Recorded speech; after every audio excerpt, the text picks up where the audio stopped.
markettimestv.com में आपका स्वागत है। मैं हूं डिम्पी कालरा। markettimestv.com एक ऐसा प्लेटफॉर्म जो ना केवल आपको सिर्फ शेयर बाजार की खबरें बताता है बल्कि कम्युनिटी बाजार की खबरों में भी अव्वल है। यकीन मानिए, जो खबर आप यहां पे देखेंगे वो सीधा खबर आपके मुनाफे, आपके सरोकार से जुड़ी हुई है। इसलिए markettimestv.com की कोई भी खबर मिस मत कीजिएगा। आज शुरुआत कर रहे हैं सबसे पहले बजट की अहम खबरों के साथ।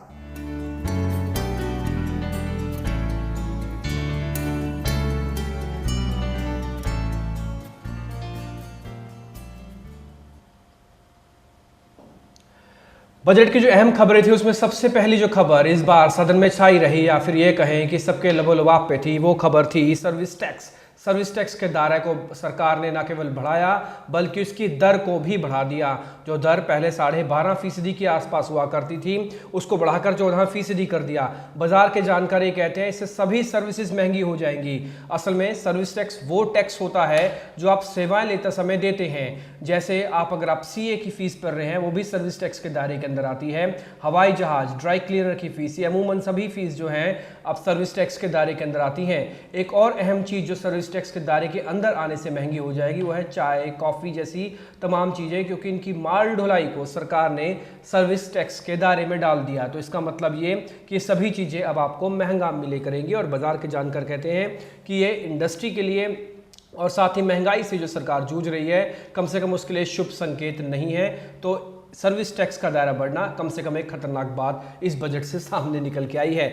अब आगे बढ़ते हैं और दूसरी अहम खबर थी वो थी इनकम टैक्स। लगातार वित्त मंत्री को जब हम सुन रहे थे, आप भी सुन रहे होंगे, तो उसमें इनकम टैक्स को लेकर वित्त मंत्री ने बहुत ही हल्के में बात की कि वो किसी भी तरह के टैक्स को बढ़ाई या घटा नहीं रहे हैं। यानी कि टैक्स का दायरा जैसे पहले था वैसे ही होगा। इसका मतलब कि 2.5 लाख रुपए तक की इनकम पर किसी तरह का कोई टैक्स नहीं होगा, लेकिन 2.5 लाख या फिर उससे ऊपर की इनकम पे आपको जो पुराने वाला स्लैब है उसी के अकॉर्डिंग टैक्स देना होगा। इसी के अलावा उन्होंने ये भी कहा कि जो सर्विस टैक्स है उसको उम्मीद करते हैं कि उससे भी सरकार काफ़ी रेवेन्यू जनरेट करेगी। एक चीज़ जो उन्होंने टैक्स के बारे में बात कही वो ये था कि वेल्थ टैक्स को टैक्सेशन की लिस्ट से हटा दिया गया है, बल्कि उसकी जगह सुपर रिचार्ज 2% का सुपर रिचार्ज जो है वो वित्त मंत्री ने लगा दिया। तीसरी अहम बात जो लगातार इस बार सुर्खियां बटोरती रही, या फिर ये भी कहें उसकी वजह से सरकार को भी बदलना पड़ा, वो था काला धन। काले धन को लेकर वित्त मंत्री जब सदन में बोल रहे थे तो सभी लोग काफ़ी गौर से और काफ़ी अहमियत से इस चीज़ को सुन रहे थे। और वित्त मंत्री ने भी ये कह सकते हैं कि एक किस्म से निराश नहीं किया, क्योंकि वित्त मंत्री ने काफ़ी कठोर कदम उठाने की बात कही है। वित्त मंत्री ने कहा है कि काला धन को लेकर जो सरकार कदम उठा रही है वो काफ़ी अहम साबित होने वाले हैं। उन्होंने कहा कि अगर आप विदेश में कोई संपत्ति रखते हैं उसकी जानकारी नहीं देंगे तो कम से कम 10 साल की सजा आपको हो सकती है। उन्होंने ये भी कहा कि अगर आप संपत्ति और कर के बारे में जानकारी नहीं देंगे तो जो पेनल्टी आपके ऊपर लगने वाली है, जो जुर्माना आपके ऊपर लगने वाला है वो 300 गुना होगा। तो काफी सख्त कदम काले धन को लेकर वित्त मंत्री ने उठाया और इसका ज्यादातर बाजार के जानकार, उद्योग जगत और आम आदमी ने इसका स्वागत किया है। चौथी अहम बात जो इस बार के वित्त मंत्री ने अपने बजट भाषण में कही वो था कॉर्पोरेट टैक्स को लेकर। कॉर्पोरेट टैक्स एक ऐसा टैक्स होता है जो कि अमूमन कॉर्पोरेट्स को देना पड़ता है और एक कुल टैक्स का करीब 23% हिस्सा रखता है। वित्त मंत्री ने कॉर्पोरेट टैक्स को 5% से घटा दिया। अब जो नई दर होने वाली है वो 25% की है। इससे पहले वाली दर 30% थी, यानी कि जो 30% से 25% अब आपको सिर्फ टैक्स देना होगा। ये जो 5% की बचत कॉर्पोरेट को मिली है, इससे उम्मीद करते हैं बाजार के जानकार कि इससे कारोबार बढ़ाने में, नई नौकरियां पैदा करने में देश में काफ़ी सहूलियत होगी। इंडस्ट्री के लिए एक ऑक्सीजन की तरह ये काम कर रही है। तो ये एक वेलकम स्टेप ज़्यादातर बाजार के जानकार अर्थशास्त्री बताते हैं जो कदम उठाया गया। इसके अलावा जो पांचवी अहम खबर थी वो गार को लेकर थी। गार अपने आप में एक ऐसा मुद्दा है जिससे विदेशी निवेशक पूरी तरह से घबराए हुए हैं। ना केवल विदेशी निवेशक बल्कि भारत में भी जहां पे पूंजी लगनी है वहां पर भी पूंजी पूरी तरह से नहीं लग रहा है, क्योंकि गार को लेकर क्लैरिटी नहीं थी। लेकिन वित्त मंत्री ने इस बार फिर से साफ किया अपने बजट भाषण की स्पीच के अंदर कि गार अगले 2 साल के लिए नहीं लगेगा। एक अहम बात जो गार के मुद्दे पर हमने सुनी और समझी वो ये थी कि रेट्रोस्पेक्टिव इफेक्ट से गार का टैक्सेशन नहीं होगा, यानी कि जो टैक्स पिछली दरों के हिसाब से कैलकुलेट नहीं होगा, बल्कि जो अब नए लिस्टेड होंगे उन्हीं के ऊपर ही टैक्स लगेगा, यानी कि जो पुरानी कंपनीज हैं उनके ऊपर टैक्स ये नहीं बनने वाला। तो ये बहुत बड़ा रिलीफ गार के मुद्दे पर वित्त मंत्री ने कही। साथ में एक और अहम बात जो इसी मुद्दे का पॉलिसी फ्रेमवर्क को लेकर था वो था NACL और सेबी का मर्जर। NSCL सेबी के मर्जर को लेकर वित्त मंत्री जब बोल रहे थे तो कम से कम कम्युनिटी के बाजार के लोग काफ़ी हद तक खुश दिख रहे थे। और उसमें एक अहम बात हमने ये भी देखी, क्योंकि कम्युनिटी बाजार भारत के अंदर बहुत बड़े पैमाने पर ट्रेडिंग कर रहा है, फ्यूचर मार्केट्स को रेगुलेट करने की ज़रूरत है। NSCL का जब घोटाला हुआ था तभी से ही ये बात कही जा रही थी कि यहाँ पे फॉरवर्ड मार्केट कमीशन को यानी कि FMC को इकट्ठे यहाँ पे होना होगा और किसी ना किसी अथॉरिटी को देना ही होगा।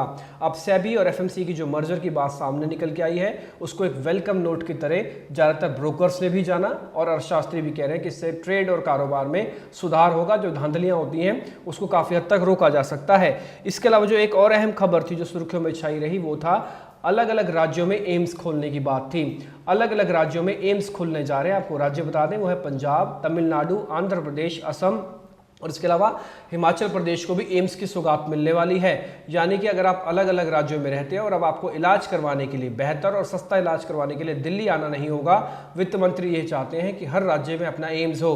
हालांकि इसकी पहली शुरुआत इन 5 राज्यों के साथ की जा रही है। इसके अलावा वित्त मंत्री ने कहा कि न केवल आपके स्वास्थ्य की हम चिंता करते हैं बल्कि आपकी शिक्षा की भी चिंता हमारे को है, इसलिए कम से कम हर 5 किलोमीटर के दायरे में एक उच्च माध्यमिक स्कूल जो है वित्त मंत्री चाहते हैं कि होना चाहिए। उसके लिए इन्होंने एलोकेशन भी किया और सर्व शिक्षा अभियान के लिए भी करीब 29,000 करोड़ रुपए का वित्त मंत्री ने बजट रखा है। यह अपने आप में वेलकम स्टेप था। जब वित्त मंत्री इसके बारे में बोल रहे थे तो सभी लोग तालियों की गड़गड़ाहट से इस खबर का स्वागत कर रहे थे। आगे बढ़ते हैं। GST एक अहम मुद्दा है जिसको लेकर व्यापार जगत ये समझना चाहता है कि उनको टैक्स के बोझ से, जो टैक्स से लगातार दबे हुए हैं, वो कब इससे अपने आप को रिलीफ साबित होंगे। वित्त मंत्री ने कहा कि अगले साल अप्रैल से आप GST लगता हुआ देखेंगे, यानी कि एक ऐसी टैक्स प्रणाली देश में हो जाएगी जिसमें आपको बहुत सरल हो जाएगा कि आपके ऊपर टैक्स कौन सा लगने वाला है। टैक्स एक्सपर्ट ये कहते हैं इससे टैक्सेशन की डबलिंग बंद हो जाएगी, जो डबल टैक्सेशन की प्रॉब्लम है वो खत्म हो जाएगी। साथ ही इसमें जो सामान है वो भी काफ़ी हद तक सस्ता हो जाएगा, क्योंकि गुड्स और सर्विसेज दोनों इसके दायरे में आते हैं। और क्लैरिटी के साथ साथ ये भी समझ में आ जाएगा कि किसको कितना सर्विसेज पर टैक्स देना है, उसका पूरा ब्यौरा बहुत ही आसान शब्दों में ग्राहक और जिसको टैक्स जमा करवाना है उसको भी समझ में आएगा। तो GST एक ऐसी बात थी जो कि वित्त मंत्री के भाषण में काफ़ी अहमियत रखती थी और इसको लेकर काफ़ी बेहतर आंकड़े भी सामने निकल के आए। अब एक और अहम बात थी वो था ग्रामीण विकास के लिए। असल में भारत में ग्रामीण क्षेत्र जो है बहुत ज़्यादा है और प्राइमरी सेक्टर भारत की रीढ़ बताई जाती है। उसको गति देने के लिए, उसमें तेजी लाने के लिए वित्त मंत्री ने 80,000 करोड़ का भारी भरकम पैकेज की घोषणा की है, जो कि अलग अलग तरीके से बटेगा। उन्होंने ये भी कहा कि जो उनका हाई प्रोफाइल गंगा प्रोजेक्ट है उसके लिए भी करीब 4,000 करोड़ रुपए उन्होंने एलोकेट किए हैं। और इससे पहले भी आपको पता होगा नरेंद्र मोदी ने जो एक सूट डाला था उसकी भी बोली लगी और वो भी 4 करोड़ के ऊपर चली गई थी। तो 4,000 करोड़ तो पहले से ही है और 4 करोड़ का जो सूट है वो मिला के 44,000 करोड़ से गंगा प्रोजेक्ट, आप समझ सकते हैं। इसके अलावा महिला विकास के लिए भी भारी भरकम अनाउंसमेंट हुई। करीब 10,000 करोड़ रुपए महिला विकास के नाम पर वित्त मंत्री ने इस बार दिया है और निर्भया फंड के अंदर भी 1,000 करोड़ रुपया बढ़ाया गया है। लेकिन अर्थशास्त्री कहते हैं कि निर्भया फंड का सही तरीके से इस्तेमाल होना चाहिए, ये भी वित्त मंत्री को सुनिश्चित करना होगा। इसके अलावा एक और अहम बात जो आप ये कह सकते हैं कि सभी गृहिणियों से जुड़ी हुई है वो है सोने की बात। सोना जो आप अपने घर पे रखते हैं, कई बार आप सुनते होंगे कि घर में चोरी हो गई और सोना लेके लोग चले गए। इस समस्या को वित्त मंत्री ने काफ़ी गंभीरता से सोचा समझा और आपको सोना बैंक में रखेंगे और उसके बदले में ब्याज मिलेगा, ऐसी स्कीम लेके आए हैं। इसको गोल्ड मोनेटाइजिंग स्कीम कहते हैं। इसके अंदर जो आप सोना बैंक में रखेंगे उसके बदले में आपको ब्याज मिलेगा। साथ ही जब भी आप सोना निकलवाना चाहें आप निकलवा सकते हैं। इसके बदले में आप लोन लेना चाहें तो वो भी आप ले सकते हैं। वित्त मंत्री का एक और ऑब्जेक्टिव भी था इस स्कीम को शुरू करने के पीछे, वो ये था कि जो गोल्ड हम इंपोर्ट करते हैं जिससे हमारी बहुमूल्य करेंसी चली जाती है बाहर, उसको भी रोका जा सकता है। वो इस तरह से कि जब आप अपने सोने को जो गिरवी रखा होगा बैंक के पास उसको अगर नहीं छुड़वा पाएंगे तो बैंक को ये पूरी हिदायत दी गई है कि वो सोना ज्वेलर्स को बेच सकता है, लेकिन वो ऑथराइज्ड ज्वेलर को ही बेचेगा। इससे जो ज्वेलर के सोने की मांग है उसको काफ़ी हद तक पूरा किया जा सकता है। तो ये बात समझी बहुत आसानी से जा सकती है कि वित्त मंत्री ने एक तीर से कई शिकार खेले हैं और ये कम से कम एक वेलकम नोट है, ना केवल कमोडिटी मार्केट की तरफ से बल्कि करेंसी की जो प्रॉब्लम देश में आती है, फ्लक्चुएशन आती है वो भी। और ये भी कह सकते हैं कि सरकार जो इंपोर्ट से जूझ रही है उसको लेकर वित्त मंत्री ने काफ़ी अहम पहल उठाई है। और जो एक और अहम बात है जो बीमा से जुड़ी हुई है वो ये है कि अब आपको सिर्फ 1 रुपया ही खर्च करना होगा। वो 1 रुपया हर रोज भी खर्च कर सकते हैं और 1 रुपया एक महीने के हिसाब से भी खर्च कर सकते हैं। 2 अलग अलग स्कीम वित्त मंत्री ने शुरू की है। असल में जो आप 1 रुपया हर रोज देंगे उसमें भी बीमा का जो कवर है वो 2 लाख रुपए का होगा, लेकिन इसमें आपको जीवन बीमा मिलेगा। इसके अलावा आप जो 12 रुपए सिर्फ साल भर के देंगे, यानी कि 1 महीने का सिर्फ 1 रुपया देंगे, उसमें भी कवर आपको 2 लाख रुपए मिलेगा, लेकिन वो एक्सीडेंटल कवर होगा।